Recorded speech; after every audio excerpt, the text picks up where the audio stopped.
Dag! I den her video der vil jeg gerne vise dig, hvordan du kan tage billeder af ståluld. Du skal bruge stålulden, nogle små ruller. Det skal helst være den fine kvalitet. Du skal bruge et piskeris med en snor i enden, så du kan svinge piskeriset rundt. Så skal du bruge en lighter til at tænde lidt gnister i stålulden. Du skal bruge en vante for at undgå at få vabler af snoren, der drejer rundt. Og så skal du have noget tøj på, som ikke er letantændeligt. Og en hætte til at beskytte håret. Og vigtigst af alt, så skal du bruge et kamera.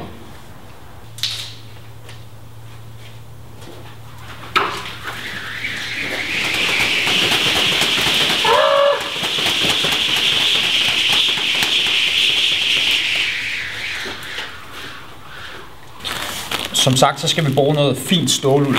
Og grunden til det er, at vi skal have revet det fra hinanden og proppet det ind i piskeriset. Og vi river det fra hinanden for at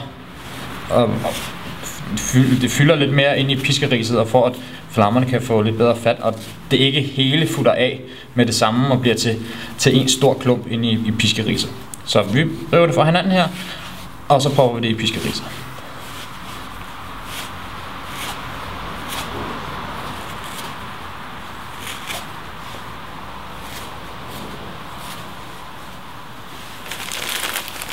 Og de ruller, som jeg har her, der bruger jeg en 1,5 per optagelse, jeg skal bruge. Det passer sådan nogenlunde med, hvor mange billeder jeg lige når at få taget på den ene omgang ståluld, jeg bruger.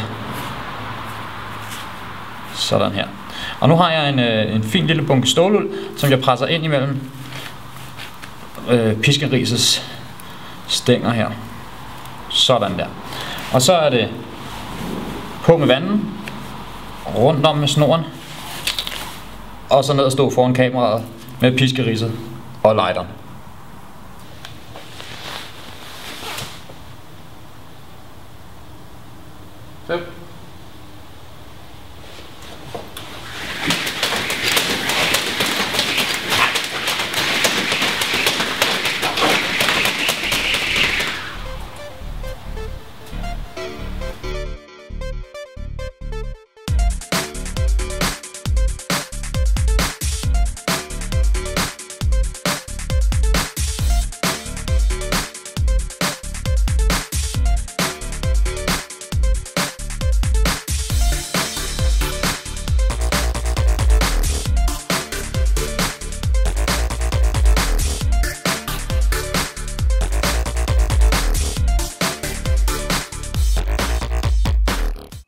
Nu har du set, hvordan man kan tage de her billeder af ståluld, og nogle eksempler på, hvordan billederne kan komme til at se ud.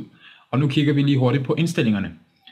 For at tage de her billeder, der skal du nemlig bruge en lang lukketid, men den skal ikke være alt for lang alligevel. Hvis vi kigger herop i højre hjørne under histogrammet, så kan vi se, hvilke indstillinger jeg har brugt til at tage det her billede. Jeg har brugt ISO 100 for at få så lidt støj i billedet som muligt, og for at sørge for, at der ikke kommer så meget lys med på billedet. For vi vil jo gerne have, at billedet bliver lyst op af alle de her forskellige gnister, som ryger ud fra stålulden. Jeg har brugt 25 mm, og det er egentlig bare for at få så meget vidvinkel med, som jeg kan få på mit kamera med mit objektiv, sådan så man rigtig kan se ståluldens gnister sprede sig i hele den her tunnel her. Så har jeg brugt en blende 8, og det er for at få en god dybdeskarphed, så alle af de her gnister her, de bliver skarpe. Og også for at holde lysniveauet nede. Hvis vi nu havde sat blænden på 2,8, så havde der været et meget snævert dybdeskarphed, og billedet ville blive meget lyst, fordi at så kommer der mere lys ind i objektivet. Så har jeg brugt en lukketid på 1 sekund, og 1 sekunds lukketid, den er lige nok til at få alt det her med, som du kan se på billedet her, alle de her forskellige gnister. Hvis den bliver kortere, så får du ikke helt lige så meget liv med i billedet, så går det meget stærkt. Og hvis den bliver længere, så kan du risikere, at dit billede bliver udbrændt ved gnisterne. Og i øvrigt så kommer der også til at foregå alt for meget på billederne. Det gjorde der på de første billeder, jeg tog. Det var med en 5 sekunders lukketid, og der var det bare helt lyst i midten her, hvor den ligesom er der, hvor tingene de sker, ikke? Hvor den svinger rundt, og hvor gnisterne kommer ud fra. Det her det bliver et meget, meget lyst område, for her der ryger den rundt op til flere gange. Og herude, hvor gnisterne rammer, der rammer de sådan også nogenlunde de samme steder. Der ender det også med at blive meget lyst, ligesom man kan se hernede. Og for at give et lille eksempel på, at det er vigtigt at holde på en forholdsvis Altså, den skal være nogenlunde lang lukketiden, men den skal heller ikke være for lang. Så kan det her nemlig komme til at ske. Hvor billedet det bliver meget, meget lyst herude i kanterne og inde ved cirklen her. Nu er det her ikke rigtigt, nu er det bare lige efterbehandlet en lille smule for at gøre det lidt lysere, men det er bare for at vise, hvad det er, jeg mener. Så en blende 8 og en lukketid på 1 sekund, så kan man godt opnå sådan et her billede her. Og når du nu skal tage sådan nogle her billeder her, så vær kreativ. For eksempel er jeg her gå ned i en tunnel, hvor man kan se gnisterne, der rammer ude på muren. Jeg prøvede i starten ude på en mark, og det var egentlig ikke særlig interessant, fordi der fløj gnisterne bare til højre og venstre, og det kom der ikke særlig meget ud af. Så find et kreativt sted, sving piskeriset der på en kreativ måde, for eksempel her, hvor det er op over personen, og gnisterne sådan spreder sig ud til siderne. Det giver sådan et meget vildt look, i stedet for at det for eksempel bare er en cirkel, hvor man får den der ramme rundt om.